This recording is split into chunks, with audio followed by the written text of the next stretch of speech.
New Thought Media Network.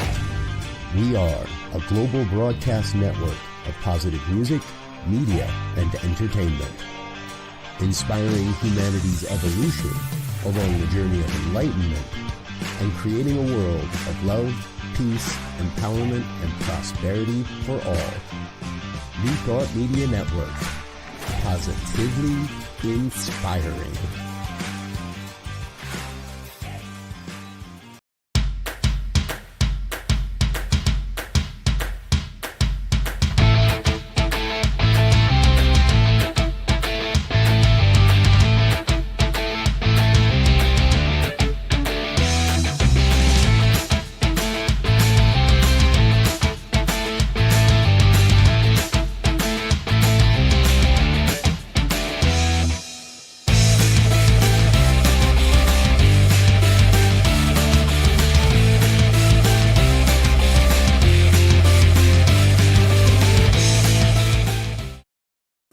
Hello. Welcome to Rockin the Love. I'm Robyn. And I'm Gil. And we are here with you every Wednesday. And we get to chat with you about relationships and lots of fun things that show up since we're all in relationship to each other, ourselves, and everything else. So there you go. There you go. So that's what we're going to do today. We're going to dive right into the heart of what makes us human as we talk about worthiness. Worthiness. This is, yes, worthiness. So before we do that, why don't you tell them what they're supposed to do? You're supposed to check all your ways to like us. You're supposed to check in on our YouTube page and our Facebook pages and anyway, just say hello, mark the boxes, tell us, and then send us comments during the show. Let us respond to them. Let us just hear what you have to say.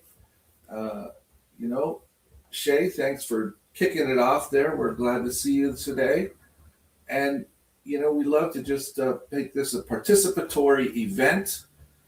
Yeah, we have lots of things to ask you. So we'll let you know right off the bat that Shay is our number one responder. So if you want to give her a run for the money, I say you put some comments in the chat. Keep her on her toes. Does that make her a first responder? Oh, I don't think so. Okay. All right. I thought you got rid of this before the show. I thought you used it up on Michael, telling bad jokes. Okay. So as I said, today we're going to talk about worthiness and just explore that topic. And it's a topic that shapes us all, right? Yeah. And it holds power over us. And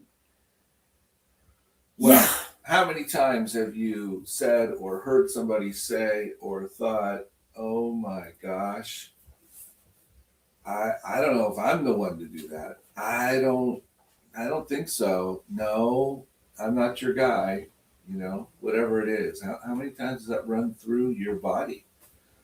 For me, it's been many times. Yeah, well, I mean, I just think about culturally, even, going from the, was it Austin Powers movie? I'm not worthy. That word, that saying, like, Shay You're knows. not worthy. Yeah. Whatever that is, or Michael knows. Somebody will tell us. But, just even thinking how that was like put into the mainstream, and it holds so much power. We don't always think it does, but whatever that thought is that leads you down that unworthy path. Part of today's show is really about reclaiming it and, how it can truly change everything in our lives, from relationships to, spiritual practice to all of that. So settle in, take a breath, and we'll get busy and honest about the stories that we believe and see what's happening underneath them. And we can start now because Wayne's here.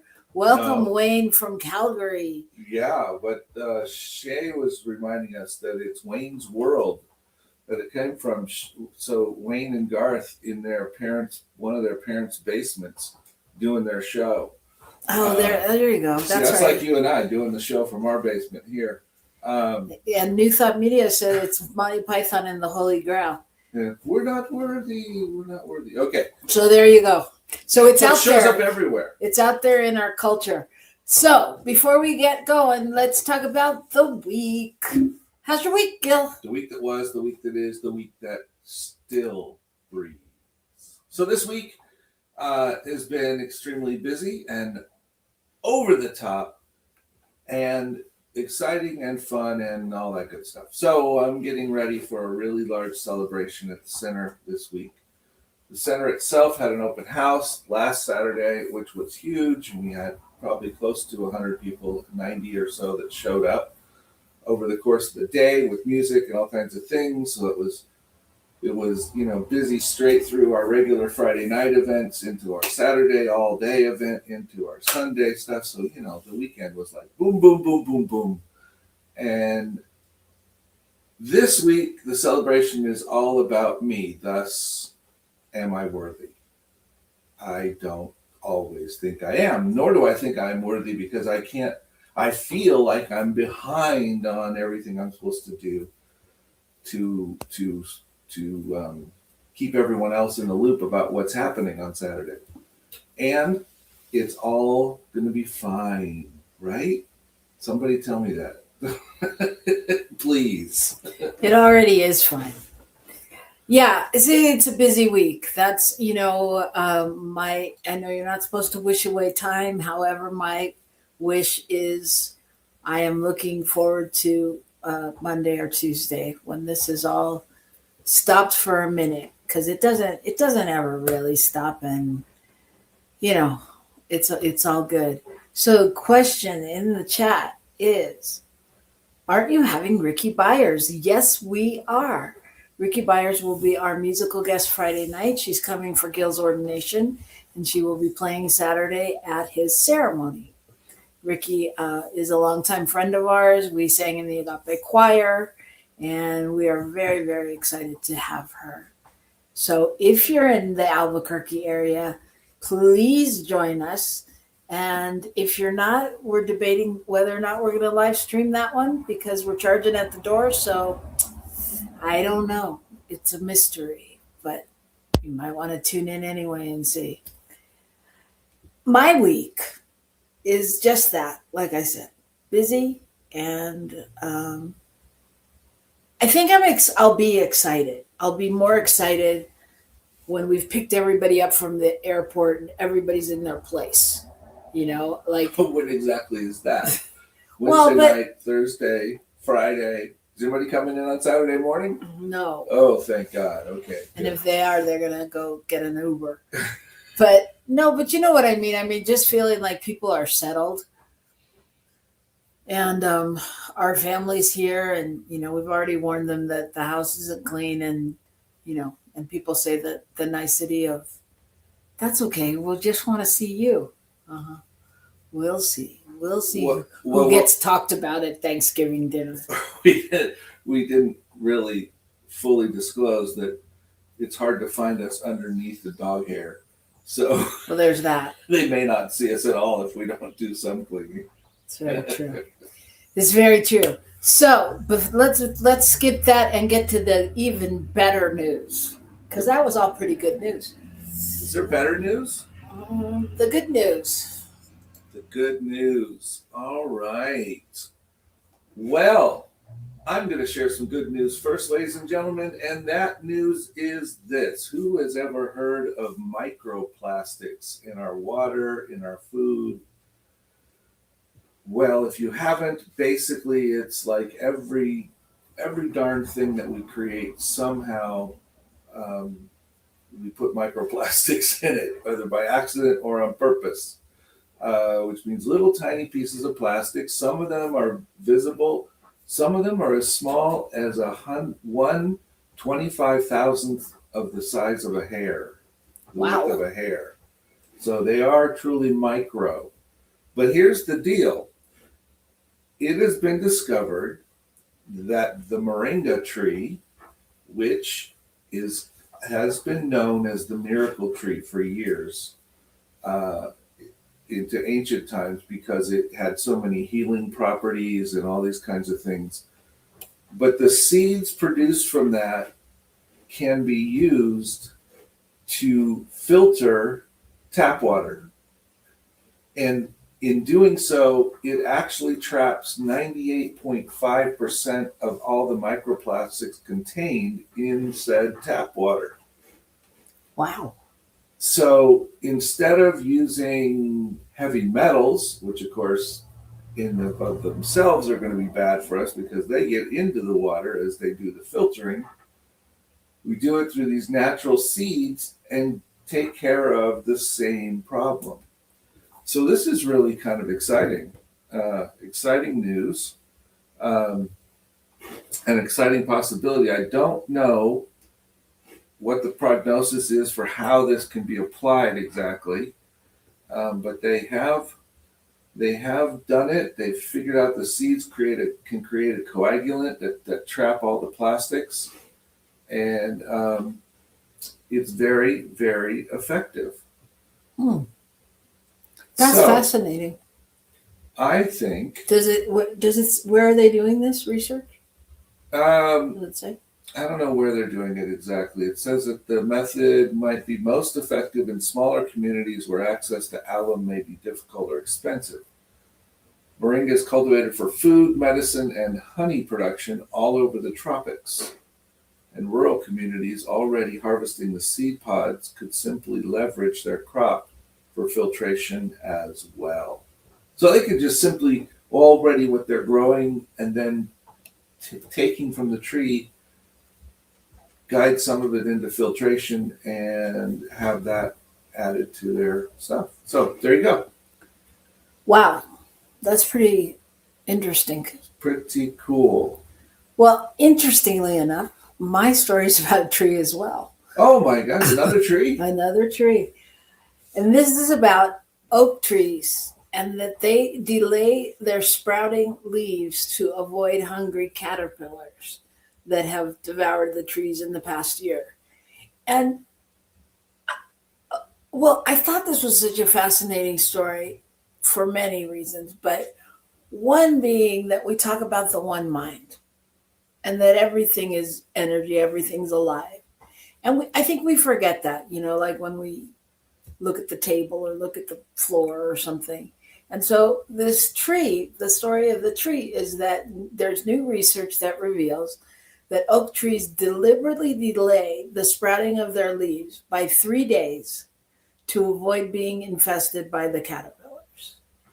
And they've done the research, they've watched the trees, and they found that lots of insects, caterpillars, hatch in the spring just when the tree's nutrient-rich leaves are still young and soft and an ample food source. But if the oak trees are infested by the caterpillars in the next year, then they react the following spring by delaying their leaves for 3 days, by 3 days, up to 3 days, I guess. And so that means the caterpillars don't have anything to eat the following spring. And the strategy is highly effective because the 3-day delay is sufficient to drastically reduce the insect survival rate and to reduce the damage on the trees by 55%.